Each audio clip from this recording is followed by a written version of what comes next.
지난 시간에는 1절부터 16절 사이에서 이방인이든지 유대인이든지 하나님의 공의로운 심판이 차별 없이 임할 것이라고 바울 사도가 선언하는 그런 내용을 보았습니다.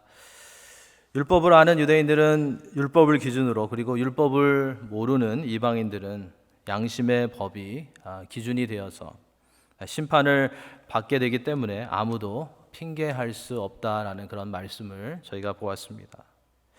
그리고 율법을 먼저 받은 것은, 먼저 하나님의 백성이 된 것은 축복이지만 거기에는 큰 책임과 의무가 따른다는 그런 말씀도 보았습니다. 오늘 본문에서는 율법을 하나님께 받은 선민이라고 생각하면서 우월감에 빠져 있었던 유대인들의 죄를 구체적으로 지적해 주면서 참 유대인이 누구인지에 대해서 바울 사도는 말해주고 있습니다. 이것은 하나님께서 주신 율법 자체에 반역하는 유대인의 죄를 책망해 주는 것이었습니다. 오늘 이 본문의 말씀을 묵상하다가 보면 왜 바울이 이렇게 어떻게 보면 굉장히 냉정하게 유대인들의 죄악에 대해서 지적하고 책망을 할까라는 그런 생각이 듭니다. 너무 심한 것이 아닌가라는 그런 생각이 들 정도입니다. 왜 바울 사도가 이렇게 유대인들을 책망했을까요?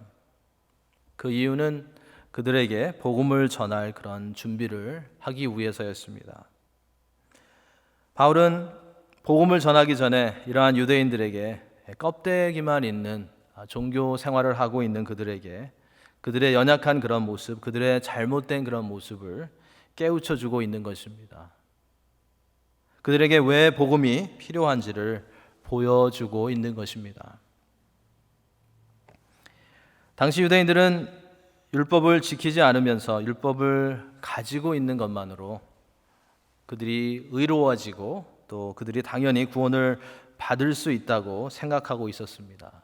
요즘으로 말하면 그냥 교회에 다니고 성경을 가지고 있으니까 우리는 특별하고 하나님의 사랑을 받는 그런 민족들이라고 생각하는 그런 내용인 것입니다. 이에 대해서 바울 사도는 오늘 본문에서 세 가지를 언급합니다.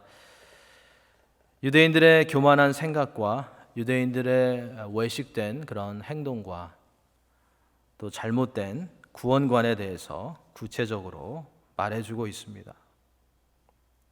그들이 하나님의 진리에서 벗어난 교만한 마음을 가지니까 그것이 외식적인 그런 행동으로 나타났던 것이고, 그러면서 가장 핵심이 되는 구원 문제에 대해서 엉뚱한 구원관을 믿게 되었던 것입니다. 이것이 보통 타락한 인간이 하나님을 잘못 섬기게 되는 그런 패런인 것 같습니다. 교만함에서 시작해서 정말로 외식된 그런 행동을 하게 되고 그 가운데 엉뚱한 구원관을 믿게 되는 것입니다. 바울 사도는 먼저 17절부터 20절 사이에서 그들의 교만한 생각과 자랑에 대해서 지적해 주고 있습니다. 20절 끝부분에 스스로 믿으니 라는 그런 말씀을 볼 때 17절부터 20절에 나오는 그런 내용들은 유대인들이 자신들 스스로를 평가하는 그런 내용이었던 것을 알 수 있습니다. 그래서 좋은 내용만 나옵니다. 그것은 그들의 착각이었던 것입니다. 바울 사도는 여기서 그들이 의지하고 자랑하는 것들을 열거하고 있습니다. 그들은 자신들이 율법을 소유하고 있고 율법으로 교훈을 받았고 율법을 가르쳐서 어두운 가운데 있는 자들을 인도하는 그런 선생이라고 자랑했습니다. 그들은 자신들은 하나님의 뜻을 알고 선한 것을 분별하고 하나님을 자랑하는 이들이라고 내세웠습니다. 이처럼 그들의 자랑은 자신들에게 맞추어져 있었던 것입니다. 율법이라는 단어가 들어가고 또 하나님이라는 그런 단어가 들어가기는 했지만 결국은 자신들의 행동을 높이는 그런 자랑이었던 것입니다. 그들은 신앙생활을 하면서 이러한 교만한 생각을 의지하고 자랑했던 것입니다. 우리는 신앙생활을 하면서 무엇을 의지하고 무엇을 자랑하고 있습니까? 생각해 보면 자랑할 게 별로 없죠. 우리가 의지하고 자랑해야 하는 것은 오직 우리 주 하나님이시고 예수 그리스도뿐이십니다. 우리는 연약하고 우리는 잘 넘어지고 잘 쓰러지고 변덕스럽기 때문에 신앙생활을 해도 하나님, 예수님 그리고 성령님을 빼어놓으면 아무것도 내세울 것이 없습니다. 바울 사도도 나의 나된 것은 하나님의 은혜라고 했고 내 몸에서 그리스도가 존귀하게 되기를 원한다라고 했습니다. 내 삶을 통해서 자랑하기 원하는 것은 하나님이고 예수님이시라는 그런 고백을 한 것입니다. 그런데 유대인들은 하나님이 아니라 자신들만을 자랑했던 것입니다. 그들을 먼저 택해 주시고 먼저 율법을 주신 하나님이 아니라 그러한 선물을 받은 자신들을 더 높였던 것입니다. 우리도 우리에게 은혜를 베풀어 주시고 많은 은사를 주셔서 섬기게 하신 하나님을 자랑해야 하는데 잘못해서 살짝 교만해지면 자신에게 주어진 은사만을 생각하고 자신을 높이는 그러한 실수를 범하게 되는 것입니다. 그래서 어떤 면에서는 하나님께서 그냥 평범하게 하시고 많은 은사를 주시지 않은 것도 감사한 것 같습니다. 너무 많은 은사를 주시면 교만해지고 넘어질 수 있기 때문입니다. 그래서 혹시 여러분 가운데서 나는 극히 평범하다, 나는 잘난 것이 별로 없다라고 생각하시는 분이 계시다면 실망할 것이 아니라 감사하셔야 됩니다. 저는 그래서 매일 감사하고 있습니다. 바울 사도도 그랬죠. 고린도후서 12장 7절에서 이렇게 말했습니다. 여러 계시를 받은 것이 지극히 크므로 너무 자만하지 않게 하시려고 내 육체의 가시 곧 사탄의 사자를 주셨으니 이는 나를 쳐서 너무 자만하지 않게 하려 하심이라. 하나님께서 너무 자만하지 않게 하시려고 육체에 가시를 주셨다고 바울 사도는 고백하고 있습니다. 성도는 이처럼 항상 선물을 주신 분, 은혜를 베풀어 주신 하나님께만 초점을 맞추는 훈련을 해야 교만해지지 않고 오래 갈 수 있다는 것을 기억해야 하겠습니다. 이러한 유대인들의 교만한 생각과 자랑을 지적한 데 이어서 바울 사도는 이제 21절부터 24절 사이에서 그들의 위선적인 그런 삶을 지적하며 책망하고 있습니다. 바울 사도는 율법을 강요하면서도 지키지 않는 두 마음을 가지고 살아가는 그들의 외식적인 그런 모습에 대해서 상세하게 오늘 본문에서 언급하고 있습니다. 이것은 그들의 정말 마음의 중심을 찌르는 그런 지적이었던 것입니다. 21절, 22절 말씀을 보면 다른 사람을 가르치는 내가 내 자신은 가르치지 아니하느냐? 도둑질하지 말라 선포하는 내가 도둑질하느냐? 간음하지 말라 말하는 내가 간음하느냐? 우상을 가증히 여기는 내가 신전 물건을 도둑질하느냐? 그들은 이처럼 십계명 중에서 이웃에 대한 계명과 하나님에 대한 그 계명을 둘 다 지키지 않았던 것입니다. 특별히 우상 숭배하지 말라고 가르치면서 자신이 우상을 숭배하기 위해서 우상 신전에 있는 그런 물건을 훔쳐갔다라는 그 지적은 당시 유대인들이 얼마나 영적으로 타락한 그런 가운데 있었는지를 우리에게 잘 보여주고 있습니다.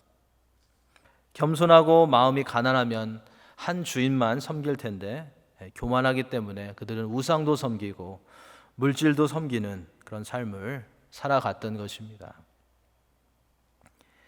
이러한 유대인들의 죄악은 자신들만 심판의 그런 대상이 되는 것에서 끝나는 것이 아니라 오늘 말씀에서 우리에게 지적해 주듯이 하나님의 명예에도 하나님의 세임에도 영향을 끼친다라는 것을 바울 사도는 말하고 있습니다. 이것은 그들의 외식하는 모습이 가벼운 죄가 아니라는 것을 보여주고 있는 것입니다. 23절 24절 말씀 보면 율법을 자랑하는 내가 율법을 범함으로 하나님을 욕되게 하느냐. 기록된 바와 같이 하나님의 이름이 너희 때문에 이방인 중에서 모독을 받는도다. 이사야 52장 5절의 말씀을 인용하면서 하나님의 이름이 너희 때문에 이방인 중에 모독을 받는다고 바울 사도가 책망하고 있습니다. 하나님의 이름이 하나님의 선민이라고 하는 이들로 인해서 세상에서 높임을 받으셔야 하는데 반대로 유대인들로 인해서 계속 낮아지고 있었다는 것입니다. 이것은 우리에게도 많은 것을 생각하게 하는 그런 말씀입니다. 왜냐하면 하나님의 자녀인 우리의 삶은 하나님의 이름이 세상에 어떻게 알려지는가와 관계가 있기 때문입니다. 그래서 성도들이 세상에서 바르게 사는 것이 성도들에게 주신 중요한 그런 사명 중에 하나인 것입니다. 성도가 세상에서 위선적인 삶이 아닌 정직한 삶을 살 때 하나님의 이름이 높임을 받으시는 것입니다. 이렇게 성도가 세상에서 소금이 되는 모습이 세상에서 빛이 되는 모습이 하나님께 영광을 돌리는 것이고 사람들을 하나님께로 인도하는 가장 좋은 그런 방법이 되는 것입니다. 하나님의 이름이 우리로 하여금 높임을 받고 계신가? 가정에서, 교회에서, 사회에서 아니면 하나님의 이름이 우리 때문에 모욕을 받는 일은 없는가 우리가 생각해 보아야 하겠습니다. 성도가 이 질문만 자주 한다고 해도 우리가 이 질문을 자주 할 수 있다고 해도 많은 부분 가운데서 조심하며 실수하지 않고 하나님께 영광을 돌릴 수 있을 것입니다. 오늘 각자에게 하나님의 이름이 나로 인해서 높임을 받고 계신가? 아니면 하나님의 이름이 나로 인해서 모욕을 받는 그런 부분은 없는가? 한번 질문해 보시고 또 생각해 보시기 바랍니다. 지금까지 이렇게 유대인들의 교만한 자랑과 외식하는 그런 삶에 대해서 책망한 바울 사도는 이제 본문의 마지막 부분에 가서 그들의 잘못된 구원론에 대해서 지적해 주고 있습니다. 25절부터 29절 사이에 나오는 이 말씀을 보면 이 당시 유대인들은 율법의 진정한 그런 의무를 무시한 채 형식적인 율법만 지키면 구원을 받는 것으로 생각하고 있음을 우리가 보게 됩니다. 특별히 그들은 육적인 할례를 받는 것이 구원을 보장해 주는 것으로 생각했던 것입니다. 다시 말해서 자신들이 하나님의 선민이고 선민의 표시인 그런 할례를 행하면 자동적으로 구원을 받는다고 그들은 주장했던 것입니다. 이것은 오늘날의 어떤 성도들이 교회에 오래 다닌 것과 또 교회에서 이러이러한 직분으로 섬겼기 때문에 하나님께서 구원해 주실 것이라고 믿는 것과 같은 것입니다. 이에 대해서 바울 사도는 그들의 생각이 참으로 잘못되었다라는 것을 책망하면서 율법을 지키면 하나님의 말씀에 순종하면 할례가 가치가 있지만 율법을 지키지 않으면 유대인들이 행하는 할례는 아무런 의미가 없다라는 것을 말해줍니다. 외적으로 할례를 행하고 율법을 지키지 아니하면 할례를 받지 않았지만 율법을 지키는 자들에게 정죄함을 받지 않겠느냐라고 바울은 질문하면서 그들의 어리석음을 책망하고 있습니다. 원래 할례는 하나님과 하나님의 백성들 사이의 언약의 표시였습니다. 그래서 이 할례는 이스라엘 백성들로 하여금 하나님의 언약을 기억하게 하고 그들의 아이덴티티들, 그들이 정말 어떤 사람인가를 생각나게 해주는 그런 역할을 했습니다. 그들이 어떤 삶을 살아가야 하는지를 기억하게 하는 그런 역할을 한 것이 할례였습니다. 할례가 이러한 내적인 의미가 있기 때문에 이스라엘 백성들이 하나님과 언약을 기억하고 말씀에 순종하며 살아갈 때에만 이 할례는 유익한 것이었고, 그들이 할례의 원래 의미를 잊고 그들 마음대로 살아갈 때에는 이 할례는 아무런 가치가 없었던 것입니다. 바울 사도는 할례를 규정하는 율법을 범하면서 율법의 한 부분인 외적인 그런 표시인 할례만을 행하는 것은 무의미하다라는 것을 오늘 본문에서 거듭해서 말해주고 있습니다. 그래서 결론적으로 바울 사도는 표면적 유대인과 이면적 유대인에 대해서 설명해 주면서 2장에서 지금까지 말씀해온 유대인들의 죄악에 대한 그런 결론을 내리고 있습니다. 어떤 결론이겠습니까? 28절, 29절에 그 내용이 나와 있습니다. 무릇 표면적 유대인이 유대인이 아니요 표면적 육신의 할례가 할례가 아니니라. 오직 이면적 유대인이 유대인이며 할례는 마음에 할지니 영에 있고 율법 조문에 있지 아니한 것이라. 이 말씀은 겉으로 유대인이라고 해서 참 유대인이 아니고 몸에 받은 할례가 참 할례가 아니라는 것입니다. 무엇을 지적하는 말씀입니까? 바울은 외관상으로만, 외적으로만 유대인의 모습을 가지고 있는 유대인들의 위선을 책망하고 있는 것입니다. 진정한 유대인과 그렇지 않은 유대인을 구별하는 것은 표면적인 것이 아니라 내적인 것이라는 것을 여기서 말씀하고 있는 것입니다. 그래서 29절에서 속사람이 유대 사람이어야 참 유대인이고 마음에 받은 할례가 참 할례라고 말씀하고 있습니다. 속사람이 유대 사람이어야 한다는 것과 마음의 할례를 받는다는 것은 육신의 언약의 표시가 있다고만 자랑하지 않고 그 언약을 마음속에 기록하라는 그런 말씀입니다. 하나님의 언약의 백성으로서 거룩한 삶, 구별된 삶을 살아가라는 그런 말씀입니다. 하나님을 경외하는 믿음과 순종의 삶을 살아가라는 말씀입니다. 우리에게 조금 더 익숙한 그런 표현으로는 새 마음을 갖는 것이고 거듭나는 것이고 속사람이 바뀐다는 것입니다. 그래서 바울 사도는 갈라디아서 5장 6절에서 그리스도 예수 안에서는 할례나 무할례나 효력이 없으되 사랑으로서 역사하는 믿음뿐이라라고 말씀했습니다. 그리고 고린도전서 7장 19절에서는 할례 받는 것도 아무것도 아니요 할례 받지 아니하는 것도 아무것도 아니로되 오직 하나님의 계명을 지킬 따름이니라라고 말씀했습니다. 이러한 말씀들은 당시의 유대인들이 자랑하고 중요하게 여겼던 그 할례가 신앙의 핵심이 아니라는 것을, 신앙의 전부가 아니라는 것을 증거해 주고 있습니다. 신앙의 핵심은 예수 그리스도를 믿는 믿음이고 신앙의 핵심은 하나님의 계명을 지키는 것이라고 바울 사도는 선언하고 있는 것입니다. 바울 사도는 이렇게 진정한 유대인이 누구인지를 언급한 후에 이제 오늘 본문의 마지막 부분에 가보면 그 칭찬이 사람에게서가 아니요 다만 하나님에게서니라라고 말씀하고 있습니다. 그 칭찬이 사람에게서가 아니요 다만 하나님에게서니라.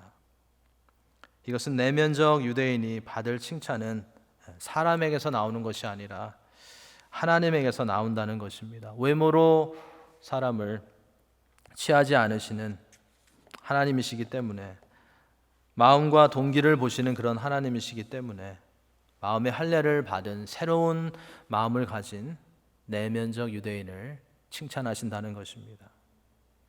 내면적 유대인이 하나님께 옳다 인정함을 받는다는 것입니다.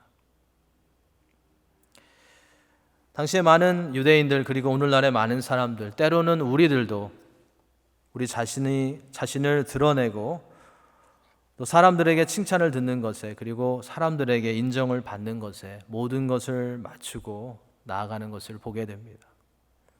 그래서 마음은 어떻든지 속사람은 어떻든지 외적인 것만을 강조하고 자랑하는 그런 유혹 가운데 빠지게 되는 것을 보게 됩니다.